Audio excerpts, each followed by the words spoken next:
What is going on, everyone, and welcome back to the channel. Today's video is going to be all 9 Spider-Man movies ranked.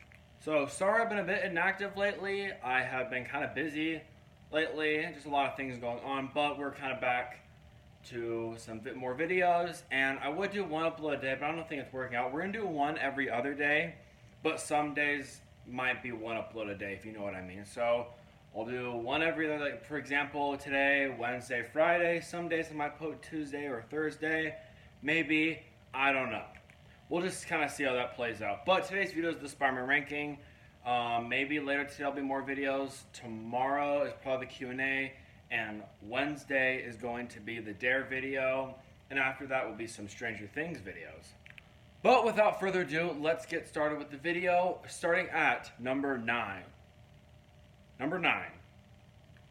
At number 9 is The Amazing Spider-Man 2. By far the worst one of these few. It's really the only one I don't like. I enjoy all the rest of these 8, at least in some way. But I do not enjoy this film. It's basically just a commercial for a movie that never happens, which makes it worse than it already is. Maybe this movie happened, maybe it'd be a little better. Plus, there are 3 villains, all executed horribly with Electro, Rhino, and Green Goblin. All of them are just terrible.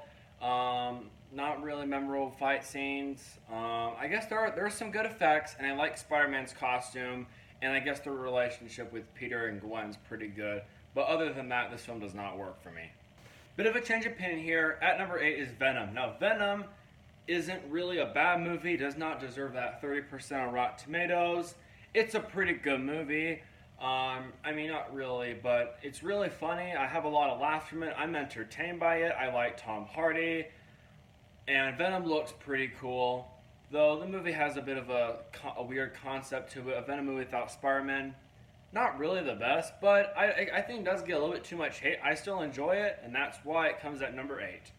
At number 7 is the Amazing Spider-Man, the very first one. Now, this movie, I like a little more than I last saw it. I don't love Andrew Garfield as Spider-Man. I like him a little bit more in this movie, obviously more in The Amazing Spider-Man 2, because he is pretty funny, and he has some good fight scenes too, like the one with the lizard and the school. Though the lizard isn't a really good villain. I do not like the way that he looks. He kind of looks like a Ninja Turtle. This movie is decent. It's just like, doesn't really feel like a movie that needed to happen, but I guess it's a movie that I'm entertained by, so I guess it's this high on this list for a reason. At number 6 is Spider-Man 3. A lot of people hate this movie, and I understand why. It's completely disappointing compared to the first 2.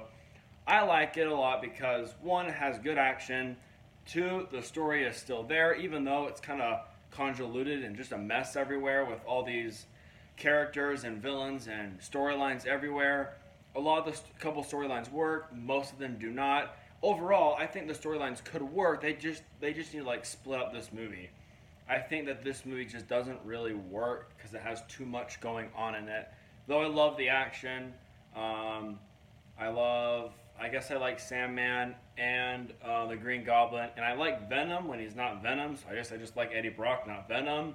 This movie's fine, not horrible, not great, and that is why it comes at number 6. Top 5, guys. This top 5 is going to be really tricky. Each one of these films, like, has something I really like about it, I think it's best at, and then it has something that's kind of worst at. It's really hard to kind of put these together because they're all really good. They're actually all really close. So if your favorite one's at number 5, it's basic. Just think it's at number 1 because I love it almost as much. I just like the ones a little bit more. At number 5 is Spider-Man Into the Spider-Verse. Now, Spider-Man Into the Spider-Verse, I love this movie. It's a lot of fun. It has a lot of good action. It has great animation. And it feels like it just came right from a comic book into a movie, and that is amazing. This film, out of the 5, has the best concept of all of them. It's really good. But it has the worst villains, and it feels very childish to me.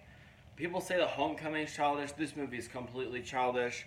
And I do not like Penny Parker because, like, a robot Spider-Man, that just didn't work for me. And I didn't really like the villain Kingpin. I liked the Prowler, but I did not like Kingpin. This film is still great. I don't dislike it. It's very overrated, but I still love it, and that's why it's at number 5. Now, coming in at number 4, Spider-Man Homecoming. This definitely did move down a lot more than my last ranking because after watching Far From Home, all the other movies, I think the movies above this are just a little bit better. I still love this movie. It's not like I dislike it more. I just kind of respect movies a little bit more than this one. I'll talk about that in just a second. I do love this movie a lot. I love Vulture as the villain. He is a great villain. Michael Keaton's one of my favorite actors. He is just fantastic in this movie. Tom Holland is once again really good. I love I love the comedy in it. It's probably the funniest out of all of them. And at the worst, it probably is. No, I don't know. It's not like there's no stakes in it. But I mean that's fine by me, I guess. I mean it's fine. It's a good movie. It's a great movie. I love it. It's a lot of fun, and that's why it's at number 4. Sorry, I mean number 3. At number 3 is Spider-Man 2. Spider-Man 2 is a great film. It really sets on what I guess Spider-Man really is when he's Peter Parker. Spider-Man fails. When he's Spider-Man, Peter Parker fails. That movie works really well. Spider-Man 2 executes that perfectly. This has the best story of all of them, but it's probably the least rewatchable if you ask me. I love it. Great action, great villain, a great story for a Spider-Man movie that I really want to see done again soon.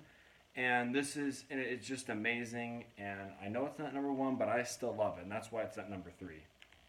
At number 2 is going to be Spider-Man Far From Home. Now, I love this movie. Watching this movie kind of makes me feel that Homecoming could have been a lot better when it came to action. This movie is really good with action, and I think that there are a little bit higher stakes in this movie. I love this movie a lot. It is so much fun.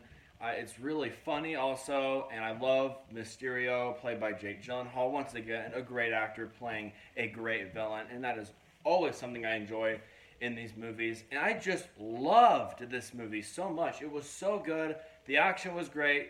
The Mysterio hallucination scene was great. Tony Stark's death, like the thing after that, like the aftermath of Endgame, was great. And it's almost hit number 1, but it's not quite. And at number 1 is the original Spider-Man, the one that basically started all comic book movies. And I love this movie. I know that it's corny, but I like corny movies as long as they're not cringy. I do not cringe in this movie at all. I do really enjoy it. I love Green Goblin as a villain. The CGI is really my only downfall of this movie. It's pretty bad for even 2002 standards, but still, I love this movie. It is a lot of fun. I love the story, the origin story, the Uncle Ben's death. And it's just a perfect origin story for a superhero, and that is why it comes at number 1. Anyway, what was your guys' ranking of the Spider-Man movies? These are my favorite. And once again, thank you guys for watching this video. I will see you guys in my next video, which will probably be maybe later today or tomorrow. But either way, I will see you guys in my next video.